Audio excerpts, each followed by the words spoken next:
Hello everyone.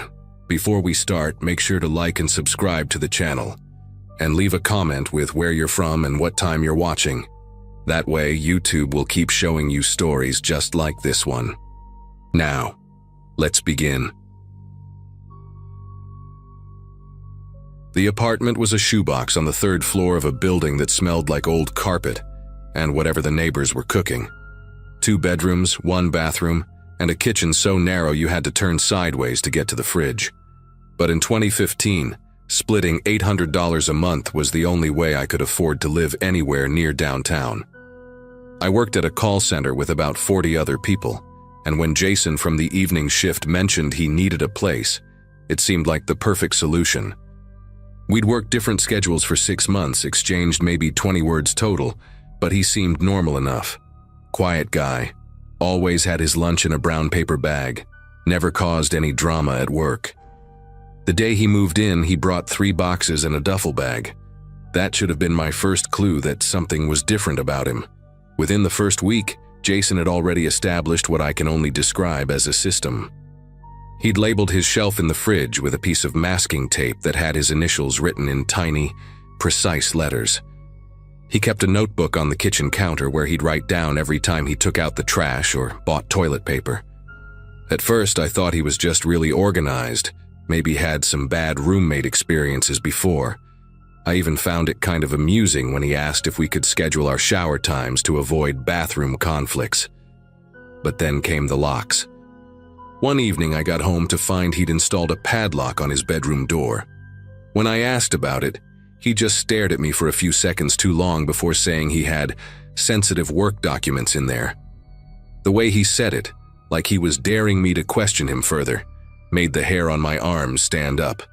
Things started disappearing around the 2nd month. First, it was small stuff.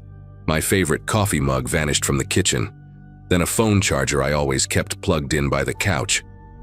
I figured I'd misplaced them, maybe left the mug at work or lent the charger to someone. But then my electric razor disappeared from the bathroom counter where I'd left it that morning, and I found it 2 days later in the gap between my bed and the wall. Jason helped me look for it, even moved my dresser to check behind it. He was the one who found it, holding it up with this concerned expression, asking if I'd been stressed lately, maybe forgetting where I put things. The way he emphasized the word forgetting made my skin crawl. I started keeping my bedroom door locked after that, even though I didn't have anything worth stealing. The bills were what really set off alarm bells in my head. Our arrangement was simple. Utilities got split down the middle and we'd take turns paying, then square up at the end of the month. But in November, I got a call from the electric company saying we were 2 months behind. I knew I'd paid my share, had the bank statements to prove it. When I confronted Jason, he pulled out this manila folder full of receipts and carbon copies, everything organized by date with little sticky notes. He showed me his records of my payments, and somehow, according to his documentation, I'd missed October entirely. The thing is, his handwriting on those carbon copies looked nothing like mine, but it was close enough that someone who didn't know better might believe it. He even had a copy of a note I'd supposedly left him saying I'd pay him back later. I'd never written any note. December brought the real nightmare. I woke up one morning to find Jason in the kitchen, talking on the phone in this low, concerned voice. He kept glancing at me while he spoke, and I caught fragments: aggressive behavior, worried about my safety, documentation. When he hung up, he told me it was his mother, but I'd seen the property management company's number on his phone screen. That afternoon, I got an email from our landlord, Mrs. Peterson, asking me to come to her office to discuss recent complaints. My mouth went dry reading it. The old woman usually only contacted us when rent was due, and I'd never been late. Not once. When I knocked on Jason's door to ask what was going on, he opened it just a crack, the chain still on, and said he didn't feel comfortable discussing it without a neutral third party present. The meeting with Mrs. Peterson was surreal. She had a folder on her desk, thicker than it should have been for tenants who'd lived there less than a year. Inside were typed complaints, dated and detailed, describing incidents that had never happened. According to these documents, I'd been pounding on Jason's door at 3 a.m. demanding he turn down music that wasn't playing. I'd allegedly thrown a plate at him during an argument about dishes. There was even a complaint about me bringing suspicious people to the apartment at all hours. Each report was signed by Jason in the same precise handwriting I'd grown to recognize. But here's what really got me. There were photos. Blurry phone pictures of broken dishes on the kitchen floor, a hole in the wall I'd never seen before, even one of Jason with what looked like a bruise on his arm. Mrs. Peterson's expression was grave as she flipped through each page, occasionally glancing up at me like she was trying to reconcile the person in front of her with the monster described in those papers. I tried to explain, but how do you defend yourself against things that never happened? Every denial sounded weak, desperate. Mrs. Peterson listened with that neutral face people wear when they've already made up their minds. She said she'd have to investigate further, but warned that one more incident would result in eviction proceedings. One more incident of things I wasn't doing. Walking back to the apartment, I felt like I was stepping into a trap. Jason's door was open when I got there, and he was sitting on his bed, visible from the hallway, talking loudly on the phone again. "Yes, I've been documenting everything," he said, making sure I could hear. "No, I don't feel safe, but I can't afford to move yet." He made eye contact with me as he said it, and there was something in his expression. Not fear, not anger, but satisfaction. Like watching a chess piece fall exactly where he'd planned. That night, I couldn't sleep. Every sound in the apartment made me tense up, wondering if Jason was creating more evidence. Around 2 a.m., I heard movement in the kitchen and found him taking pictures of our sink full of dishes. My dishes, which I'd planned to wash in the morning. He didn't even flinch when he saw me. "Just documenting the state of common areas," he said calmly, like taking photos in the middle of the night was perfectly normal. I watched him arrange the dishes to look worse, stacking them precariously, even adding a few from his own cupboard. When I protested, he held up his phone, already recording. "Please stop harassing me," he said loudly, clearly. "I've asked you multiple times to respect my boundaries." I stood there in my boxers and t-shirt, realizing how this would look on camera, me confronting him in the middle of the night while he documented my mess. I went back to my room and started searching for new apartments on my phone until sunrise. The next few days were a paranoid blur. I started documenting everything too, taking pictures of clean dishes, recording myself taking out the trash, even filming myself quietly closing doors. At work, I could barely focus. Jason worked the evening shift, so our paths rarely crossed there, but I started asking coworkers about him. Most barely knew he existed. One woman, Brenda from accounting, mentioned something odd though. She said Jason had been asking HR about hostile work environment policies and whether incidents at home between coworkers could affect employment. My stomach churned. He wasn't just trying to get me evicted, he was building a case to get me fired too. I spent my lunch break in my car, calling every apartment listing I could afford, but December was a terrible time to find housing. Everything was either taken or required first month, last month, and security deposit. Money I didn't have because I'd been paying for bills Jason claimed I'd missed. Friday evening changed everything. I came home to find my laptop missing from my locked bedroom. The door was still locked, no signs of forced entry, but my window was cracked open about 2 inches, something I never did in winter. My laptop had everything: bank statements, personal photos, work files, passwords saved in the browser. I called the police immediately, but when they arrived, Jason emerged from his room with a concerned expression and my laptop in his hands. He told the officers he'd found it in the shared living room that morning and was keeping it safe until I got home. He showed them text messages on his phone, messages I'd never sent, where I'd apparently asked him to grab it for me. The officers looked at me with that same expression Mrs. Peterson had worn. One of them pulled me aside and quietly suggested I might want to talk to someone about stress management. They left without filing a report. That night, I didn't sleep at all. I sat on my bed with a baseball bat across my lap, My phone recording everything, waiting. Around 4 a.m., I heard the soft scrape of metal on metal, the sound of someone picking a lock. My doorknob turned slowly, testing. I held my breath, gripping the bat tighter, but the door held. Then I heard footsteps moving away, and Jason's door clicking shut. In the morning, I found tiny scratches around my lock that hadn't been there before. I packed whatever I could fit in my car that day: clothes, important documents, anything valuable. I'd decided to leave, lease or no lease, consequences be damned. But when I went to grab my birth certificate from my filing cabinet, I found something that made my whole body go cold. It was a life insurance policy application, partially filled out in handwriting that looked like mine but wasn't. The beneficiary, Jason Miller. The policy amount, $500,000.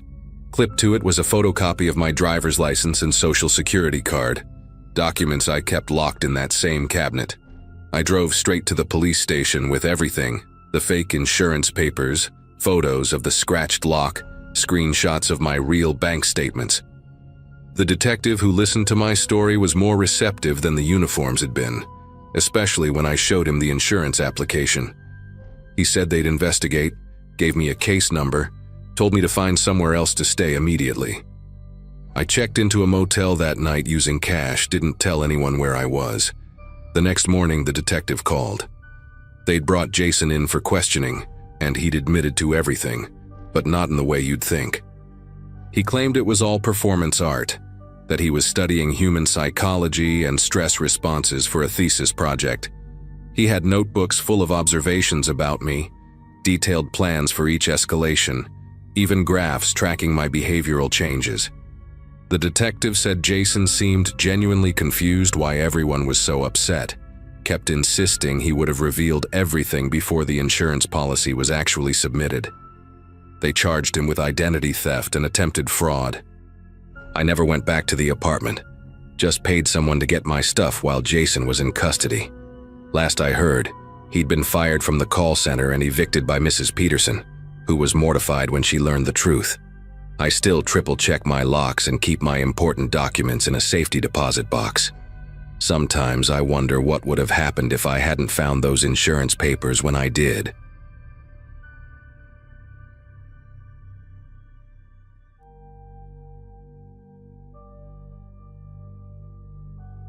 Portland gets quiet in August, and that's exactly why I'd chosen that week to visit my brother in Colorado. I was 28, working at a marketing firm downtown, and after 3 years of sharing a 2-bedroom apartment with Melissa, I'd finally saved enough for a real vacation. Melissa was the ideal roommate, a night shift nurse who kept her space clean, never brought drama home, and actually remembered to buy toilet paper when we ran out. Our apartment wasn't fancy, just a third-floor walk-up with creaky floors and windows that stuck in the humidity, but it was home. I'd spent the previous weekend cleaning everything, labeling my leftovers in the fridge, and making sure my succulent collection had enough water to survive 7 days without me. Coming home from vacation always hits different, that mix of post-trip exhaustion and the comfort of your own bed calling your name. I dragged my suitcase up those 3 flights of stairs, already planning which takeout place I'd order from while unpacking. But when I pushed open our apartment door, there was a man sitting on our couch. Not just any man. Someone I'd never seen before, wearing nothing but basketball shorts and eating cereal from my favorite bowl, the one with the little painted sunflowers around the rim. He looked up at me with this completely casual expression, like I was the one who didn't belong there, and just nodded before turning back to whatever he was watching on our TV. My brain couldn't process what I was seeing. I stood there in the doorway, still gripping my suitcase handle, trying to make sense of this stranger in my living room. He was probably in his early 30s with this patchy beard that looked like he'd given up halfway through growing it, and there were empty beer bottles lined up on the coffee table. My craft beers that I'd been saving for a special occasion. The whole apartment smelled different too, like cologne mixed with something else I couldn't place, maybe incense or those weird vape pens. Before I could say anything, Melissa came out of her room, already in her scrubs for her shift. She saw me, and her face did this thing where she tried to smile, but it came out more like a grimace, and I knew immediately that she'd been hoping to deal with this situation before I got back. "Oh, hey, you're home early," she said, which was bullshit because I'd texted her my flight details days ago. She gestured vaguely at the man on our couch, who still hadn't bothered to introduce himself or even put on a shirt. "This is my cousin Todd. He's just crashing here for a few nights while he figures out his living situation." The way she said it, rushed and without making eye contact, told me everything I needed to know about this cousin story. But I was too tired to start an argument right then, and Melissa was already grabbing her bag and keys, mumbling something about being late for work. She practically ran out the door, leaving me alone with Todd, who had now helped himself to what looked like my leftover Thai food from the fridge. That first night, I tried to be reasonable. Maybe Melissa really did have some cousin I'd never heard about in 3 years of living together. I locked my bedroom door, something I'd never done before, and attempted to get some sleep. But around 2 a.m., I woke up to footsteps in the hallway. Not normal walking, but this slow, deliberate pacing right outside my door. The footsteps would stop directly in front of my room, and I could see the shadow of feet in the gap under the door. Then nothing for maybe 30 seconds before the pacing would start again. This went on for at least an hour. I lay there completely still, texting Melissa, who obviously didn't respond because she was at work. The doorknob to my room jiggled once, very gently, like someone was testing if it was locked. After that, the footsteps moved away, and I heard him go into the bathroom. He was in there for an ungodly amount of time, and when he finally left, I noticed he hadn't flushed. The next morning, things got weirder. I came out of my room to find Todd had rearranged our living room furniture. The couch was pushed against a different wall. My bookshelf had been moved to block part of the window, and he'd taken down several of my framed photos from the walls. He was sitting at our kitchen table using my laptop, which I knew I'd left closed on my desk, scrolling through what looked like apartment listings. "Morning," he said without looking up, like we were old friends. "Made coffee if you want some." It was my coffee, my French press, even my favorite mug sitting next to him. But what really made my skin crawl was seeing my bathroom stuff had been touched. My expensive face wash was nearly empty. There were beard trimmings all over the sink, and my toothbrush, the electric one I just bought, was wet. Not damp from the humidity, but wet like someone had just used it. I confronted him right there in the kitchen, trying to keep my voice steady even though I wanted to scream. "Todd, you can't use my personal things. And why did you move all the furniture?" He looked at me with these pale gray eyes that never seemed to blink enough, tilting his head like I was speaking a foreign language. "Just making the space more feng shui," he said, then added, "Energy flows better this way. You'll sleep better too." The way he said that last part, specifically mentioning my sleep, made every hair on my arm stand up. I told him he needed to put everything back and stay out of my room, my bathroom items, everything. He just smiled. Not a normal smile, but this tight-lipped thing that didn't reach his eyes, and said, "Sure thing, roomie." The way he drew out that last word made me want to bleach every surface in the apartment. Melissa didn't come home that morning after her shift, which she always did. Instead, I got a text saying she was staying at a friend's place to catch up on sleep. Convenient. I spent the day working from home, too uncomfortable to leave Todd alone in the apartment with my belongings. Every time I left my room to use the bathroom or grab water, he was doing something bizarre. Once I caught him standing in the hallway, running his fingers along the wall like he was measuring something. Another time he was in the kitchen, smelling each of our spice jars and making notes in this little leather notebook. But the worst was when I came out to find him sitting on the floor of Melissa's room, her door wide open, going through what looked like paperwork. "Just helping Mel organize," he said when he saw me watching. "She's always been scattered, even as kids." Except here's the thing. When I texted Melissa asking when exactly Todd was leaving, she finally admitted they weren't actually cousins. She'd found him on some roommate matching app when she was worried about making rent while I was gone. The truth made everything worse. This complete stranger had been in our apartment for a week, and Melissa had straight up lied about it. When I demanded she come home to deal with this, she kept making excuses, extra shifts, feeling sick, car trouble. Meanwhile, Todd was settling in like he'd lived there for years. He started receiving packages, had food delivered at all hours, and I even caught him giving our address to someone on the phone while talking about showing them his new place. On day 3 of my being back, I woke up at 4 a.m. to find my bedroom door wide open. I knew I'd locked it. My heart was pounding so hard I could hear it in my ears as I crept to the doorway. Todd was sitting in my desk chair, in the dark, just facing my bed. When I flicked on the light and shouted, "What the fuck are you doing?" He stood up slowly and said he was checking if I needed extra blankets because the AC seemed cold. He walked past me, close enough that his shoulder brushed mine, and I could smell that same sickly sweet vape smell mixed with something sour. That's when I decided I was done playing nice. I called Melissa and told her either Todd left immediately or I was calling the police. She finally admitted the real problem. She'd taken a deposit from him, spent it already on her credit card bills, and Todd had apparently paid for a full month up front through the app. Legally, she said, he might actually have rights to stay. I hung up on her and called the landlord, but he just said it was between us roommates to sort out. So there I was, trapped in my own apartment with this man who kept pushing boundaries further each day. That afternoon, while Todd was in the shower, using my shampoo naturally, I went through his stuff. Just a duffel bag and a backpack, but what I found made me pack my own bags immediately. There were printouts of our apartment listing from months ago, with notes written in the margins, photos of our building from different angles, including my bedroom window from the street. And worst of all, a notebook filled with observations. When I usually left for work, when Melissa had her shifts, details about our routines that meant he'd been watching us long before he ever moved in.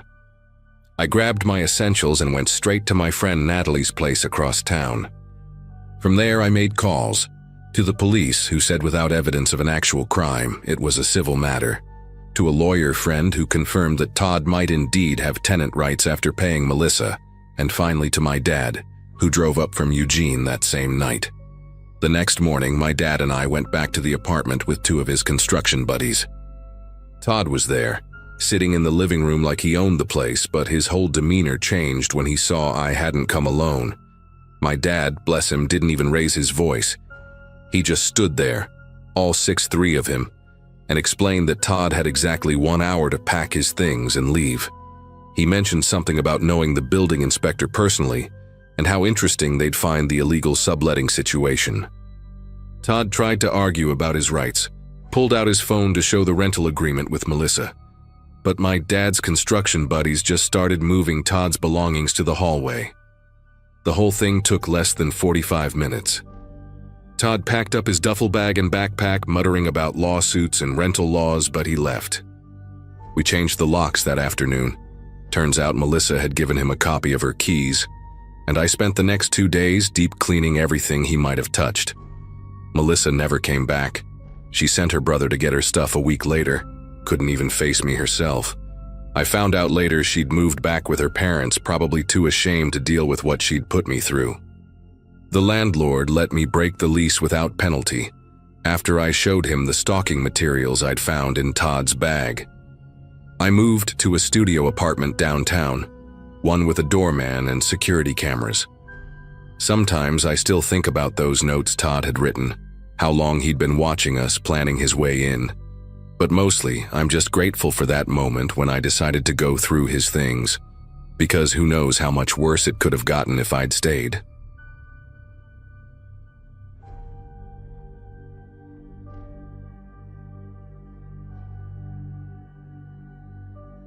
Everything started going sideways about 3 months after I moved into that apartment complex in Phoenix. I was 26, working remote as a graphic designer, and desperate to cut my rent costs after my previous lease ended. The complex wasn't fancy, just a standard 3-story building with maybe 40 units total. But it was clean, quiet, and the price was right when split between 2 people.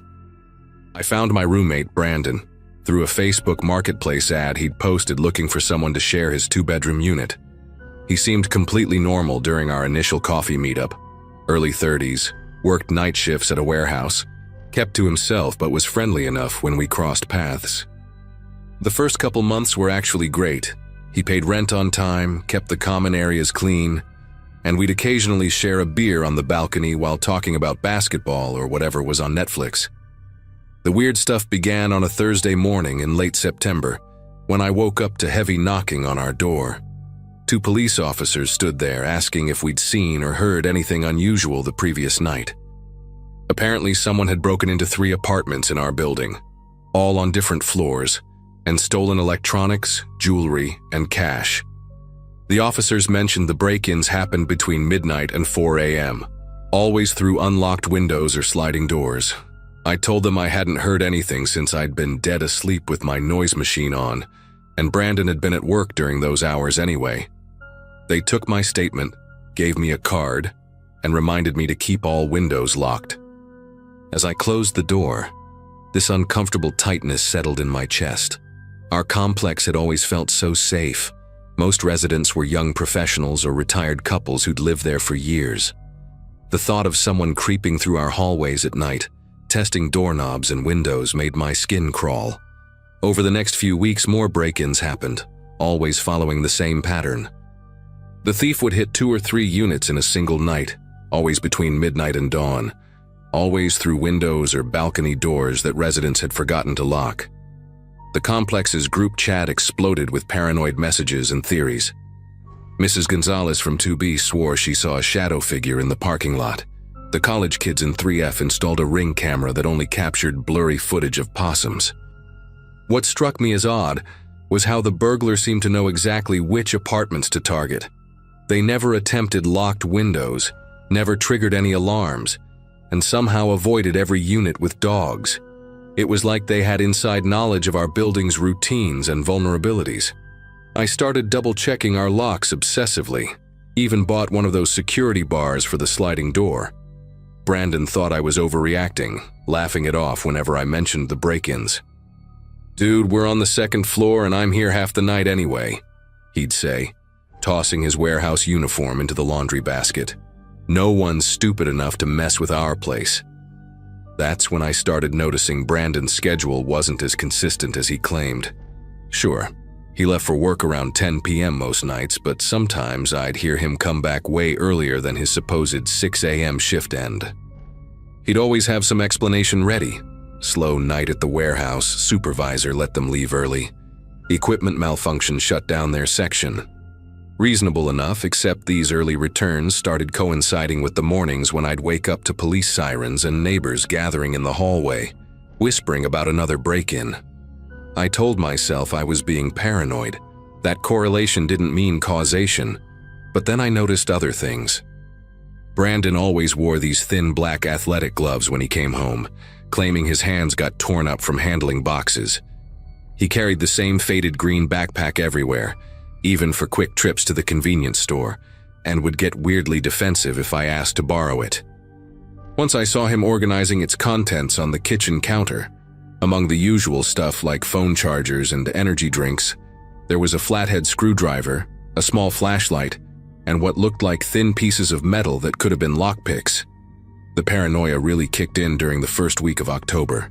I'd started working later into the evenings, trying to finish a big project for a client, which meant I was awake when Brandon would leave for his shifts. One night, I watched from my bedroom window as he walked to his beat-up Corolla in the parking lot. But instead of driving away, he just sat there in the dark for about 20 minutes. Then he got out, backpack slung over one shoulder, and walked right back toward our building. I ducked away from the window, heart pounding, waiting to hear his key in our lock. 5 minutes passed. 10. Nothing. I crept to the living room and peered through the peephole.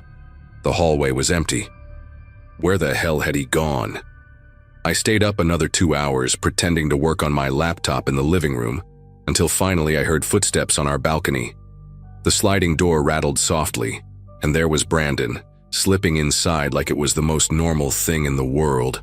"Forgot my wallet," he said when he saw me, patting his pockets. "Had to come back through the balcony because I locked myself out." But I'd heard him take his keys when he left. and his wallet was sitting right there on the kitchen counter where it had been all evening. I wanted to confront him, but something held me back. Maybe the way his eyes had gone flat when he'd seen me sitting there, or how his jaw muscles tightened when I mentioned I'd been working late. Instead, I started documenting everything.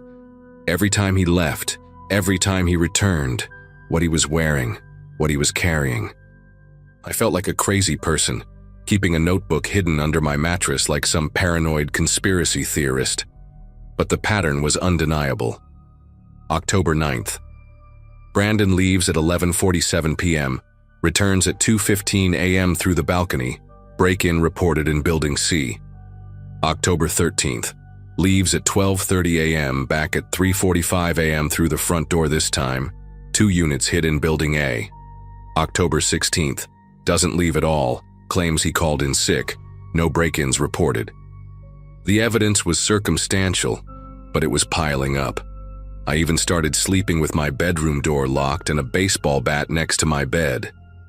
The worst part was pretending everything was normal during our occasional interactions, talking about the weather while making coffee, splitting the electric bill, acting like I didn't suspect my roommate was terrorizing our neighbors while they slept.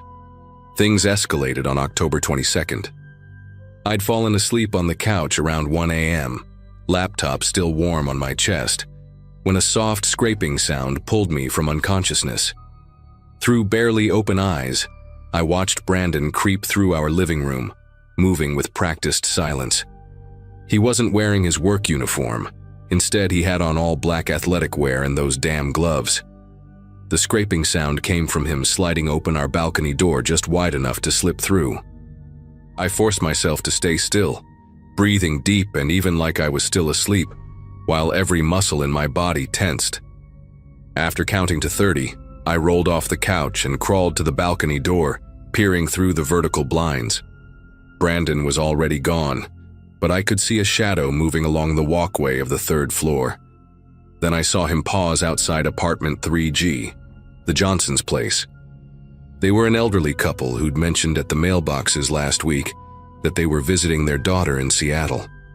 My mouth went dry as I watched Brandon pull something from his backpack, hunching over their window for maybe 30 seconds before it slid open smooth as butter. I sat there paralyzed, watching my roommate disappear into the Johnsons' dark apartment. Part of me wanted to call 911 right then, but what if I was wrong?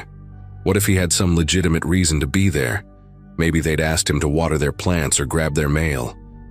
Even as I thought it, I knew how ridiculous it sounded. Nobody asks their neighbor's sketchy roommate to break into their apartment at 1:30 a.m. My phone sat on the coffee table, screen dark, while I wrestled with what to do.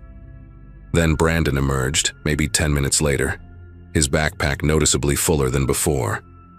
He closed the window behind him, wiped down the frame with his sleeve, and melted back into the shadows. I scrambled back to the couch, throwing myself down and forcing my breathing to slow just as our balcony door whispered open again. Through slitted eyes, I watched him scan the room, checking if I'd moved. Satisfied, he padded past me toward his bedroom. I heard his door click shut, followed by the muffled sounds of drawers opening and closing. The next morning, I overheard Mrs. Johnson sobbing in the hallway, telling anyone who'd listen about her missing jewelry box, the one with her mother's wedding ring and the watch her late husband had given her for their 40th anniversary. I couldn't stay quiet anymore. That afternoon, while Brandon was supposedly at the gym, I called the police tip line from my car in a grocery store parking lot. My voice shook as I explained everything, the matching patterns, the gloves, the tools, and finally what I'd witnessed the night before. The detective who took my report sounded skeptical at first, probably used to paranoid neighbors pointing fingers at each other. But when I mentioned specific dates and times that matched their break-in reports, his tone shifted. He asked if I could document anything else, maybe get photos of the suspicious items in Brandon's backpack or catch him in the act again. "We need something concrete," he said. "Right now, it's all circumstantial." He gave me his direct number and told me to call immediately if I saw anything else. Driving back to the apartment, I felt like I was returning to a lion's den. How was I supposed to live with someone I knew was stealing from our neighbors? People who smiled at us in the elevator, who held the door when our arms were full of groceries. But I couldn't move out without raising Brandon's suspicions, and the police needed more evidence. For the next 3 nights, I barely slept. I'd lie in bed fully dressed, listening for any movement from Brandon's room. He seemed to sense something had shifted. Our conversations became even more sparse, limited to grunts and nods when we passed in the kitchen. On the 4th night, October 26th, I was ready. I'd positioned my phone on a bookshelf in the living room, hidden behind some old textbooks recording video aimed at the balcony door. Around 12:45 a.m., I heard Brandon's bedroom door creak open. I stayed in my room, ear pressed against my door, listening to his footsteps pause outside.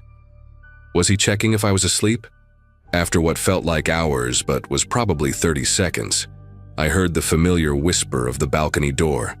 I crept out and watched through my cracked bedroom door as he disappeared into the night. This time, I was ready. I grabbed my car keys and slipped out our front door, taking the stairs down to the parking lot. From behind a dumpster, I had a clear view of Building B across the courtyard. Sure enough, there was Brandon, spider climbing up to a second-floor balcony using the decorative lattice work.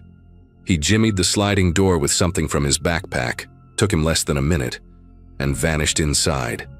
I called the detective's number with trembling fingers, whispering frantically about Brandon being inside Building B, second floor, northwest corner unit. He told me to get somewhere safe and that units were on the way. Do not approach, do not try to confront him. I ducked back inside our building's lobby, positioning myself where I could see both the parking lot and our building's entrance. My heart hammered against my ribs as I waited. 6 minutes later, the longest 6 minutes of my life, 2 police cars rolled in, silent, no lights or sirens. 4 officers got out and moved quickly toward Building B. I watched them disappear around the corner, heading for the stairs. Then nothing, just silence and the distant hum of the highway. I stood there clutching my phone, half expecting Brandon to come strolling back like nothing had happened. Then the night exploded with shouts and radio chatter. Through the window, I saw Brandon burst out of Building B's side door, backpack bouncing as he sprinted toward the back of the complex. 2 officers gave chase while the others ran for their vehicles. I heard rather than saw the takedown, scuffling sounds, more shouting, and then Brandon's voice, high and panicked, insisting they had the wrong guy. They brought him past our building in handcuffs about 20 minutes later. Under the harsh parking lot lights, Brandon looked smaller somehow, his face pale and sweaty. He saw me standing in the lobby window and our eyes met for just a second. No anger there, just this weird blankness like he was looking through me. The detective called me an hour later to take my full statement. Turns out Brandon had been hitting apartment complexes all over the area for months, maybe longer. They found stolen goods from at least 15 break-ins when they searched his room. Jewelry, electronics, even someone's coin collection. The kicker? He actually did work at that warehouse, but only part-time. The rest of his income came from selling stolen goods online. He'd specifically chosen our complex because of the demographic. Lots of elderly residents and young professionals with predictable schedules. And he'd picked me as a roommate because my work-from-home schedule meant I'd be asleep during his prime hunting hours. I moved out 3 days later, crashing on a friend's couch until I found a studio apartment across town. Sometimes I still wake up at night, convinced I hear someone testing my windows. But at least now when I triple-check my locks, I know exactly why I'm doing it.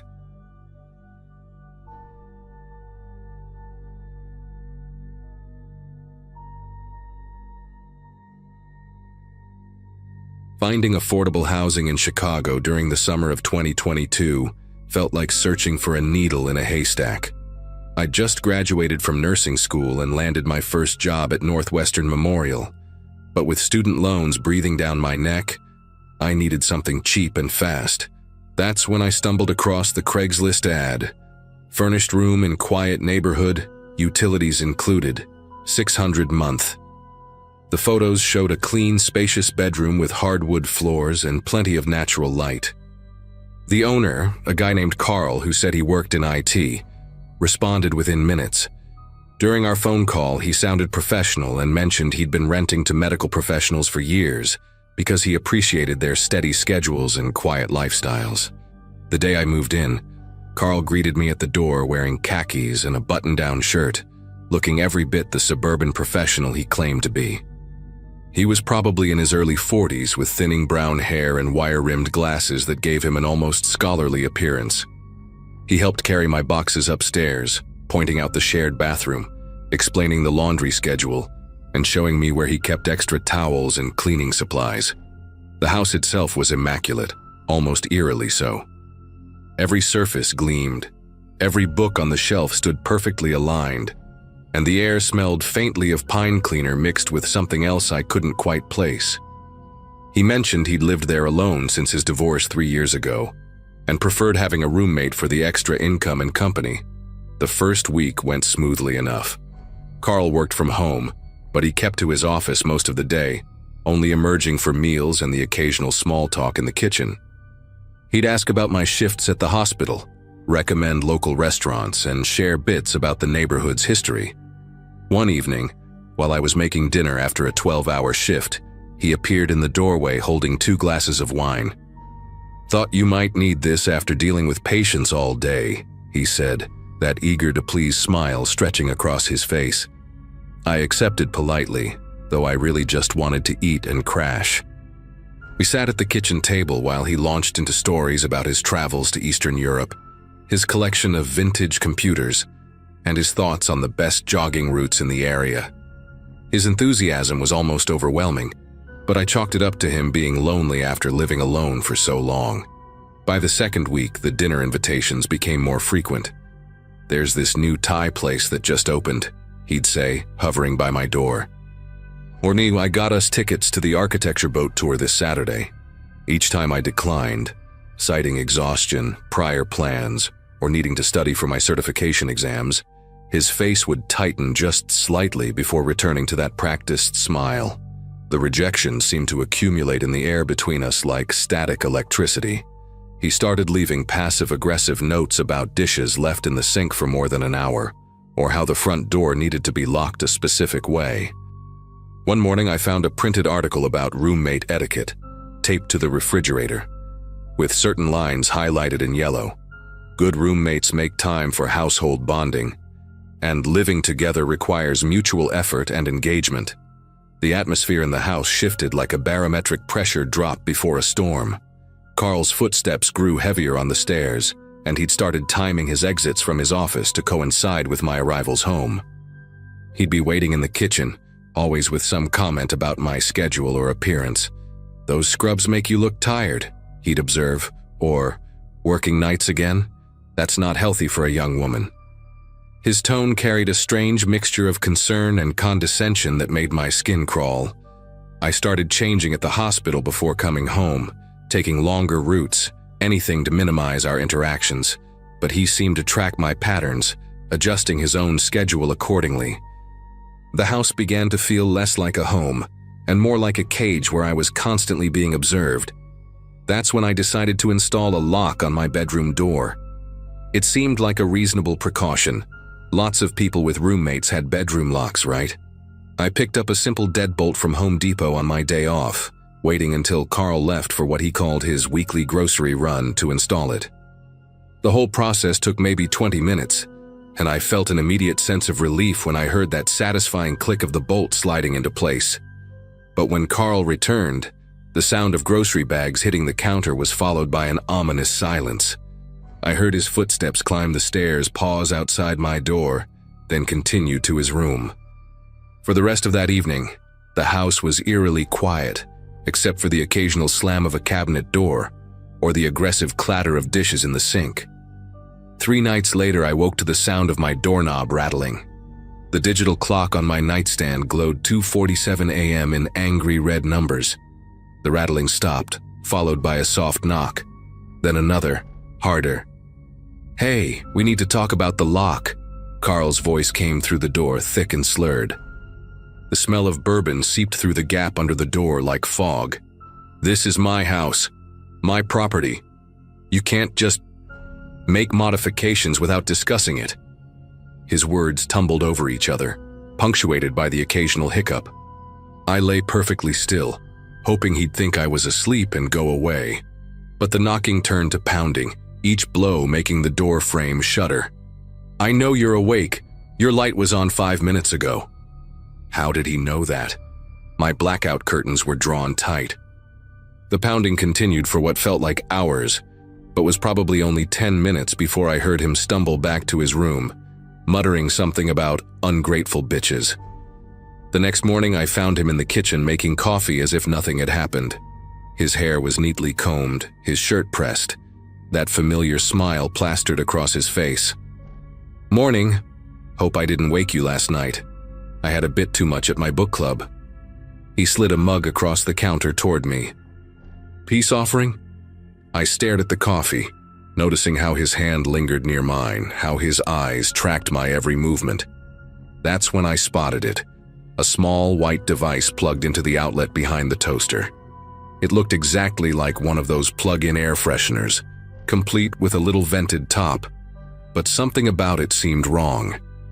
The brand name was generic, almost blurry, and there was a tiny pinhole in the center that caught the morning light.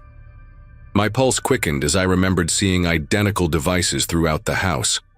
One in the living room, another in the hallway outside the bathroom, even one at the top of the stairs. I made an excuse about being late for work and retreated to my room, immediately Googling hidden cameras that look like air fresheners. The results made my stomach churn.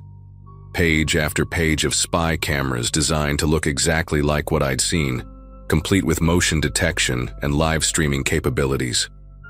Some even had night vision and audio recording.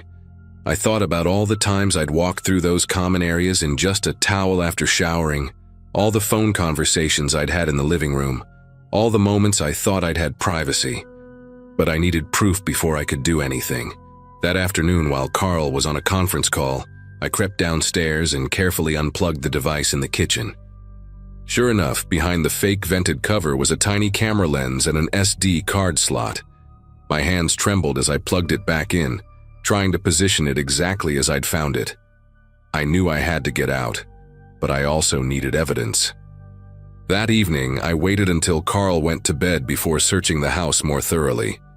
In the basement, behind some old moving boxes, I found a plastic storage bin that made my blood turn to ice. Inside were dozens of SD cards, each labeled with a woman's first name and a date range. Ashley 2019-2020, Jenna 2020-2021, Diane 2021-2022. There were printed screenshots too, women in various states of undress, captured in the very rooms I'd been living in. Some of the photos had notes written on the back in Carl's neat handwriting. Declined dinner 3x. Installed door lock. Moved out suddenly. The most recent label read Courtney 2022, with an end date just 2 months before I'd moved in. At the bottom of the bin was a manila folder containing rental applications, all from young women, all with their social media profiles printed and attached. Mine was on top. I used my phone to photograph everything, my hands shaking so badly I had to retake several shots. The flash seemed impossibly bright in the darkness of the basement, and every creak of the house made me jump. I carefully returned everything to its original position and crept back upstairs, my heart hammering against my ribs. In my room, I immediately emailed the photos to myself and a trusted friend, then started packing. I couldn't stay another night. But as I was shoving clothes into my duffel bag, I heard footsteps in the hallway, slow, deliberate footsteps that stopped right outside my door. "Found my storage bin, did you?" Carl's voice was different now. No slurring, no fake friendliness, just cold and matter-of-fact. "The camera in the basement has night vision. I've been watching you on my phone this whole time." The doorknob rattled against the lock. "You know, Ashley tried to go to the police. They didn't believe her. No evidence," she said. "Funny how SD cards can just disappear." I called 911 while barricading the door with my dresser, whispering urgently to the dispatcher as Carl continued his monologue outside. "Courtney was my favorite, you know, so trusting. She didn't even notice the cameras for 3 months. But you You're observant. I like that, makes it more interesting. He was pressing something against the door now, and I heard the distinct sound of a drill. He was removing the lock from the outside. I screamed into the phone for the police to hurry, then grabbed the can of pepper spray from my purse and positioned myself by the window. The drill stopped, followed by the sound of metal hitting the floor. As the door swung open, revealing Carl's silhouette backlit by the hallway light, I made a split-second decision. I sprayed directly at his face and dove past him, running full speed down the stairs and out the front door into the night. I didn't stop running until I saw the police lights turning onto the street. The police found everything: the cameras, the storage bin, even additional hidden drives in his office containing thousands of hours of footage. Carl was arrested that night, and during the investigation, they tracked down 14 women who had rented from him over the past 5 years. I testified at his trial 6 months later, sitting in the courtroom with several other women who'd lived through the same nightmare. He got 8 years in prison and had to register as a sex offender. I never found out what happened to all the footage he'd taken of me during those 3 weeks, and that still haunts me sometimes. These days, I live in a studio apartment with 2 deadbolts, a security system, and a thorough background check on my landlord. I check every outlet, every smoke detector, every air freshener twice. My friends think I'm paranoid when I inspect their places too, but I just tell them you can never be too careful. The thing that disturbs me most is how normal Carl seemed, how he'd perfected his act over years of practice. It makes me wonder how many other Carls are out there, hiding behind Craigslist ads and friendly smiles, waiting for the next young woman who just needs an affordable place to live.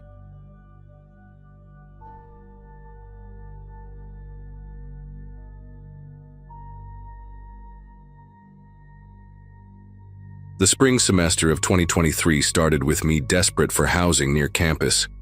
Every place I checked was either too expensive or already taken, until I spotted an ad on the university housing board. 3 blocks from my classes, rent split 2 ways, utilities included. It seemed perfect. My potential roommate, Steven, suggested we meet at a coffee shop downtown to discuss arrangements. He was maybe mid-20s, thin build, worked night shifts at some pharmaceutical lab across town. During our conversation, he kept emphasizing how much he valued peace and quiet in his living space. I assured him I was a serious engineering student, not the party type, mostly kept to myself. We shook hands on the deal that afternoon. What I didn't notice then was how his jaw clenched every time the espresso machine hissed, or how his fingers tapped nervously against his thigh whenever someone's phone buzzed nearby. The first week went smoothly enough. Steven kept odd hours due to his job, leaving around 9 p.m. and returning near dawn. Our schedules barely overlapped, which seemed ideal. I'd hear him moving around the kitchen in the early morning, making his breakfast while I was still asleep. Then he'd disappear into his room until evening. The apartment was nice, nothing fancy, but clean and spacious. My room faced the street while his was at the back, overlooking an alley. He'd already been living there for 6 months before I moved in, and the common areas reflected his personality. Minimal furniture, no decorations, everything organized with almost clinical precision.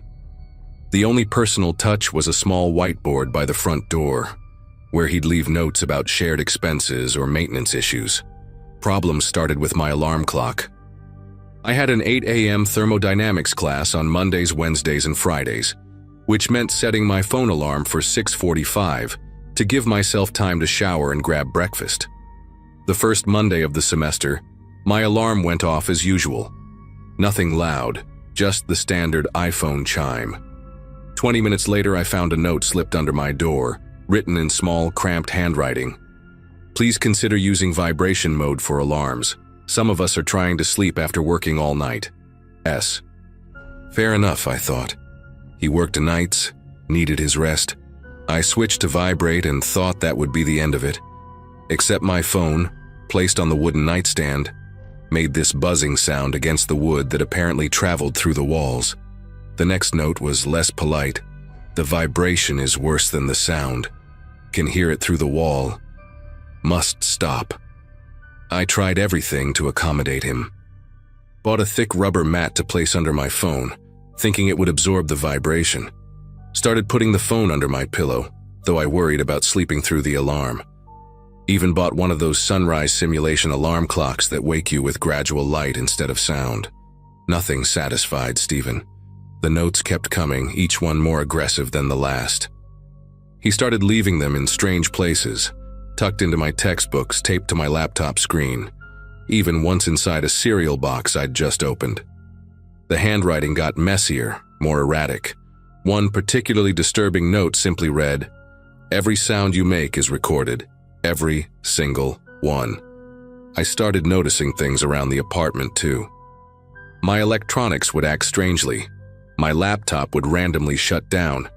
My phone would lose charge overnight even when plugged in. My wireless headphones would disconnect constantly. The breaking point came on a Thursday morning in early March. I'd been up late studying for a midterm, finally crashed around 2 a.m., and made sure to set 3 different alarms on my phone just to be safe: 6:30, 6:45, and 7 hours. When I woke up, sunlight was streaming through my window, way brighter than it should have been at 6:30. My phone showed 10:47 a.m. All 3 alarms were gone, completely deleted from my phone. Not snoozed, not turned off, deleted. My heart started racing as I realized I'd missed my thermodynamics midterm, worth 30% of my grade. But that wasn't the worst part. When I tried to open my bedroom door, it wouldn't budge. The handle turned, but the door itself was stuck, like something was wedged against it from the outside. I pushed harder, putting my shoulder into it, and heard something scraping against the floor on the other side. Then I smelled it. Gas. Natural gas. Unmistakable and getting stronger by the second. My window faced the street 3 floors up. No fire escape. The door was my only way out. Panic took over and I started ramming the door with everything I had, yelling for help. After what felt like forever, but was probably only 30 seconds, whatever was blocking the door gave way. Turned out to be a metal bar Stephen had wedged under the handle. I stumbled into the hallway and saw the kitchen at the end. All 4 burners on the stove turned on but unlit, just releasing gas into the apartment. I ran over, shut them off, and threw open every window I could find. Stephen's bedroom door was open, his room empty, bed perfectly made like always. But on his desk I found something that made my skin crawl. 3 notebooks, filled cover to cover with his handwriting. The first pages were just logs, detailed records of every sound I made, time-stamped down to the second. 3:47 a.m. Subject closed bathroom door too loudly. 11:23 p.m.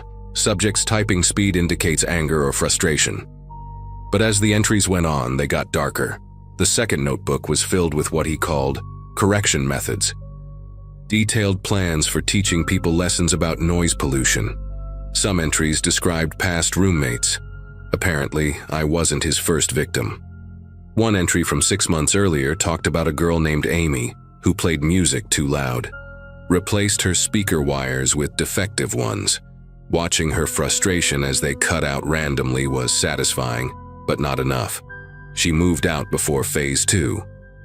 Another entry detailed how he'd tampered with a previous roommate's car alarm, making it go off at random times until the guy was evicted for noise complaints.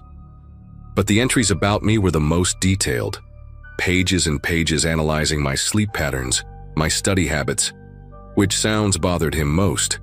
He'd drawn diagrams of the apartment showing how sound traveled through the walls, had calculations for the exact decibel levels of my footsteps on different parts of the floor. The third notebook was the worst.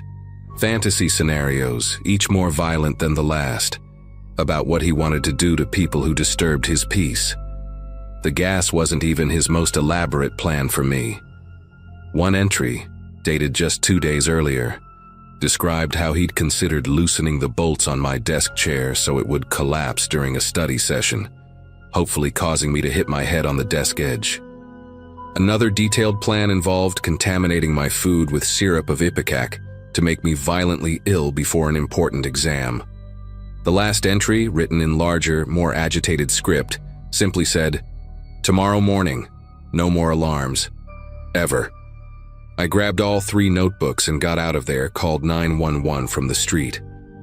The police took it seriously, especially after they found more evidence in his room, including a box of electronics he'd stolen from previous roommates, each one carefully labeled with the date and the offense it had committed.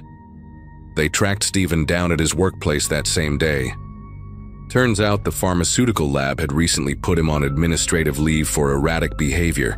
Co-workers had complained about him screaming at them for typing too loudly or walking too heavily in the hallways. When they arrested him, he was completely calm, even seemed relieved. During questioning, he told police he'd been planning this for weeks, ever since my alarm went off that first Monday. In his mind, I'd broken an unspoken contract, violated the sanctity of his quiet space. The detective who interviewed me later said Stephen showed no remorse, just kept insisting that people who made noise deserved whatever happened to them. They found more journals at his workplace, dating back years, documenting dozens of people he'd punished in various ways for noise violations. Most were minor: sugar in gas tanks, anonymous noise complaints to landlords, sabotaged electronics. But the patterns were escalating. What really haunts me is how normal he seemed during our coffee shop meeting. How he'd smiled and shaken my hand, already planning what he might do to me if I disturbed his peace. The forensic psychologist who evaluated him said Stephen had developed an extreme hypersensitivity to sound, possibly triggered by years of night shift work and sleep deprivation. Combined with what they described as antisocial personality disorder, it had created a perfect storm. He genuinely believed he was justified in his actions, saw himself as some kind of vigilante protecting the sanctity of silence. The trial was brief. The evidence was overwhelming. He got 15 years for attempted murder, plus additional time for the stalking and harassment.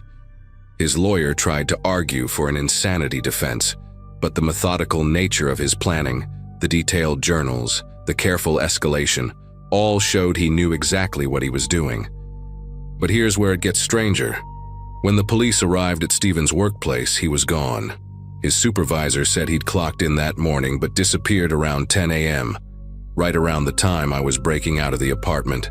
His workstation was cleared out, computer wiped, like he'd been planning this. They searched for weeks, but Stephen had vanished completely. No credit card usage, no phone pings, nothing. The detective theorized he'd been preparing for this possibility all along, probably had a go-bag ready. What they found in his apartment during the investigation was even more unsettling. Fake IDs, hair dye, colored contacts. Stephen might not even have been his real name. The pharmaceutical company admitted they'd never done a thorough background check because he'd been so qualified, so perfect on paper. I stayed with friends for the rest of the semester, rotating between couches, too paranoid to sign another lease. Every quiet person made me nervous. Every unexpected note made my heart race. The University Housing Board removed the original ad, but sometimes I wonder how many other Stephen-like situations are out there, hiding behind normal-looking roommate postings. Then, about 3 months later, I got a package. No return address, but I knew. Inside was my old phone, the one that had mysteriously disappeared from my nightstand a week before the gas incident. It was wiped clean except for one video in the camera roll. The video showed me sleeping, filmed from inside my room, dated 2 weeks before everything went down. At the end of the video, just barely visible in the corner, was a figure standing perfectly still in my closet. The timestamp showed 3:47 a.m. I never reported it to the police. What was the point? He was already gone, and somehow I knew that video was his way of saying goodbye, of letting me know he could have done worse but chose not to. These days I live alone, triple-check my locks, and sleep with my closet doors removed completely. Sometimes I still wake up at 3:47 a.m. for no reason at all.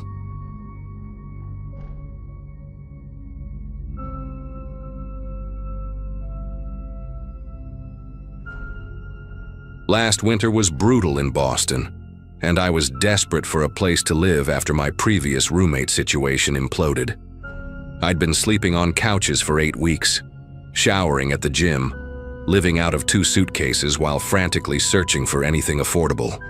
When a listing popped up for a room in a 2-bedroom near Alston, I contacted the guy immediately. Nathan seemed perfectly normal during our video chat. Soft-spoken, worked in tech, kept to himself mostly. He even offered to lower the deposit since I was between paychecks. The apartment itself was nothing special, just your typical Boston rental with creaky floors and radiators that clanged all night. But after weeks of instability, it felt like a palace. I moved in on a Thursday afternoon, exhausted from my overnight shifts at Mass General, grateful to finally have my own space again. The first few weeks were uneventful, almost boring really. Nathan worked from his room most days, emerging only to make coffee or heat up takeout in the microwave. He had this particular way of walking, always on his tiptoes, barely making a sound, that I found oddly considerate given how thin the walls were. We'd exchange pleasantries in the kitchen, talk about the weather, or complain about the landlord who never fixed anything properly. He mentioned he did cybersecurity consulting, which explained all the computer equipment in his room. Through the gap under his door, I could always see the glow of multiple monitors, hear the constant hum of what he said were servers for his work. He even helped me set up my Wi-Fi when I moved in, insisting on configuring my laptop himself to make sure I had optimal security settings. I thought I'd hit the roommate jackpot. Quiet, helpful, paid rent on time, and kept the common areas clean. Everything changed about 3 weeks in when I noticed my laptop acting strange. The webcam light would flicker on for just a second when I opened it, then quickly turn off. At first I figured it was just a glitch. The laptop was already 4 years old and had survived college plus countless spilled coffees. But then it started happening more frequently, sometimes even when I was just typing up patient notes or browsing social media. I'd catch that tiny green light in my peripheral vision, blinking on and off like it was winking at me. When I mentioned it casually to Nathan one morning, he immediately offered to take a look. "Probably just a driver issue," he said, already reaching for my laptop with those long, pale fingers of his. Something about his eagerness made me hesitate, and I told him I'd handle it myself. His expression shifted for just a moment, this flash of irritation that disappeared so fast I wondered if I'd imagined it. Then came the login notifications. Random alerts on my phone about new sign-ins to my email from devices I didn't recognize, IP addresses from different states. My banking app locked me out after too many failed attempts that I never made. My Instagram started following random tech accounts that posted about surveillance equipment and hidden cameras. Each time I'd change my passwords, making them longer and more complex. But within days, the strange activity would start again. The worst part was how specific the intrusions felt.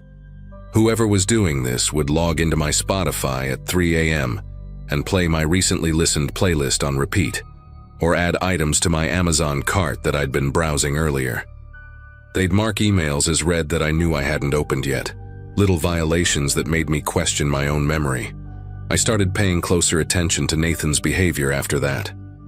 He had this habit of appearing in the kitchen right when I'd get home from my shifts, no matter what time it was. 7 a.m., 3 a.m., midnight. Always with that same ceramic mug, always asking how my night went with this intense focus that made me uncomfortable. He knew things he shouldn't have known, like when I'd mention being tired and he'd say, "Yeah, you only got 4 hours of sleep yesterday," or asking about a specific patient I'd never told him about. Once he commented on a documentary I'd watched on my laptop with headphones on, while he was supposedly at a friend's place.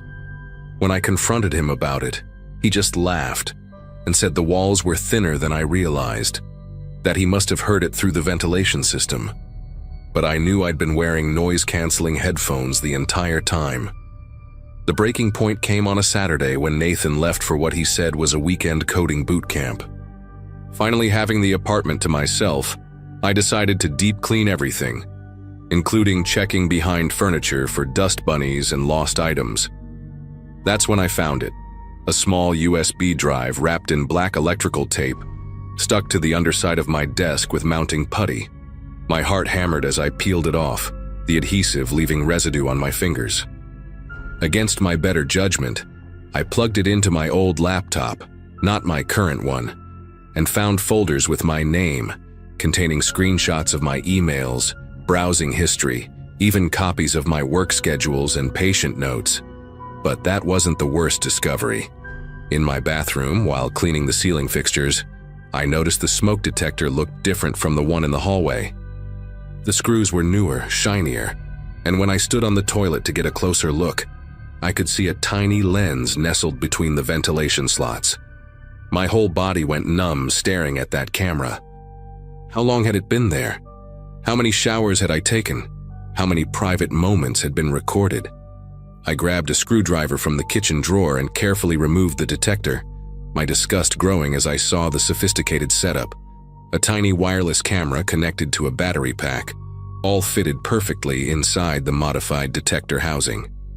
The craftsmanship was meticulous, professional even. I took photos of everything with my phone, then searched the rest of the apartment with newfound paranoia. Behind the living room mirror, I found another device. Inside the air vent in my bedroom, a third camera angled directly at my bed. Each discovery made me feel more violated, more stupid for not noticing sooner. The worst part was realizing all those times Nathan had been helping me, setting up my Wi-Fi, offering to fix things in my room. He'd been installing his surveillance network. I packed everything I could fit into my car that afternoon, my mind racing through all the implications. Should I call the police immediately? Confront Nathan? I decided to wait at a coffee shop near the police station until I could calm down enough to think clearly. That's when my phone buzzed with a text from Nathan. "Hey, conference got canceled, heading back early. Want me to pick up dinner?" My skin crawled reading his casual tone. 20 minutes later, another text. "Your car's not here." "Everything okay?" Then another. "I see you were in my room, we should talk." I hadn't been in his room, but somehow he knew I'd found his cameras. My phone started ringing, Nathan calling repeatedly, each ring making my anxiety spike higher. When I finally blocked his number, the email started. "I can explain everything. You're overreacting. I was just trying to keep you safe. I know where you are." I drove straight to the police station, my phone continuously buzzing with notifications I was too scared to check. The officer who took my report seemed skeptical at first. Apparently, roommate disputes were common and usually didn't amount to much. But when I showed him the photos of the cameras and the USB drive contents, his demeanor changed completely. He called in a detective who specialized in cyber crimes, a woman named Detective Huang who looked at the evidence with growing concern. "This is sophisticated stuff," she said, scrolling through the screenshots on my phone. "Your roommate said he works in cybersecurity?" When I nodded, she exchanged a look with the patrol officer. They sent a unit to the apartment immediately while I gave my statement. What they found there still makes me sick to think about. Nathan wasn't at the apartment when the police arrived, but his room revealed the full extent of his obsession. Multiple monitors showing feeds from cameras they found throughout the apartment. Not just the ones I'd discovered, but dozens more hidden in places I'd never thought to check. Inside light fixtures, behind electrical outlets, even sewn into the living room curtains. One monitor displayed my current location at the police station, tracking my phone in real time despite me changing all my passwords. They found external hard drives labeled with dates going back to before I'd even moved in, containing footage of the previous tenant, a woman who'd mysteriously broken her lease early. There were notebooks filled with handwritten logs of my daily routines, analyzed and categorized like I was some kind of research project. Pages describing my sleep patterns, bathroom habits, the way I looked when I cried after bad shifts at the hospital. He documented everything with scientific precision. The police searched for Nathan for 3 days, but he'd vanished completely. His equipment was too advanced to trace, his digital footprint somehow scrubbed clean despite all the evidence in his room. Detective Huang seemed frustrated but not entirely surprised. "Guys with these skills know how to disappear," she told me. They found that Nathan Brookfield wasn't even his real name.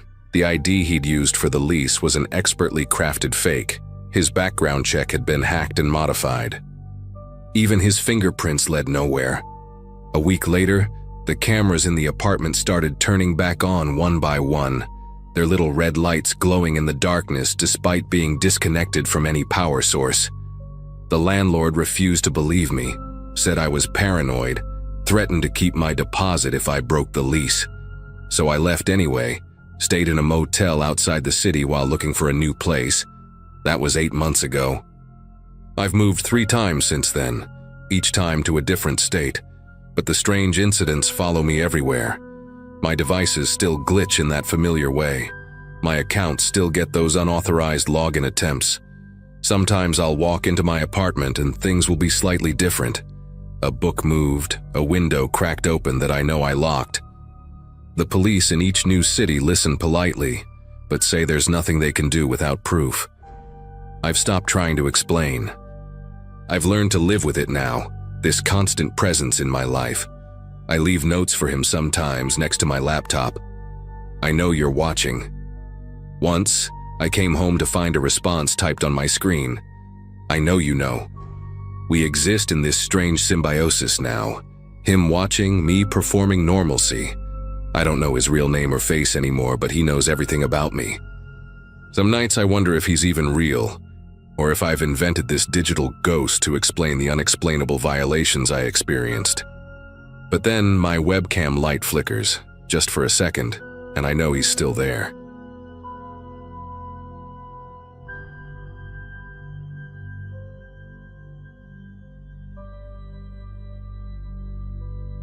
Back when I lived at the Lark Ridge Youth Center, I wasn't exactly the easiest kid to deal with.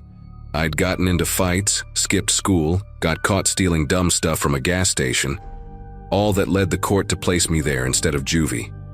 It wasn't a terrible place, not like the horror stories you hear, but it was cold in a way you can't really measure with a thermostat. The kind of cold that settles into your bones, even in the summer. My days were mostly routine. Group therapy, chores, homework sessions, then lights out at 10. The staff weren't cruel, but they weren't warm either. Just tired, like they'd seen too much to care anymore. And the other kids, you learn quickly not to ask too many questions about why they're there. I got moved into a new room 3 weeks after I arrived. My old roommate got transferred out and they stuck me with this quiet kid named Eli. He was thin, like way too thin, and always wore his sleeves pulled halfway over his hands even when it was hot out. His dark hair hung low over his face, and he had this way of never really looking directly at anyone. Like his eyes would almost meet yours, then slide past like you weren't quite in focus. He didn't talk during group, didn't eat much, and never laughed, not even when some of the others cracked jokes during chores. The staff said he'd been there a few months already, came from a situation best left alone. That's literally what one of the counselors said, best left alone. The first night we shared that room, I didn't sleep much.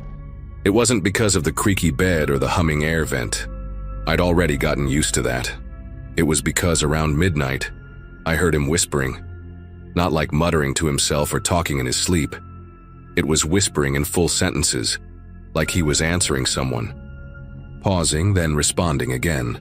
His voice stayed low, just under the threshold of clarity, but the rhythm felt conversational. I turned in my bed trying to listen, but all I could make out was a word that sounded like downstairs. The next morning, he acted totally normal, or as normal as he ever did. Didn't say a word about it.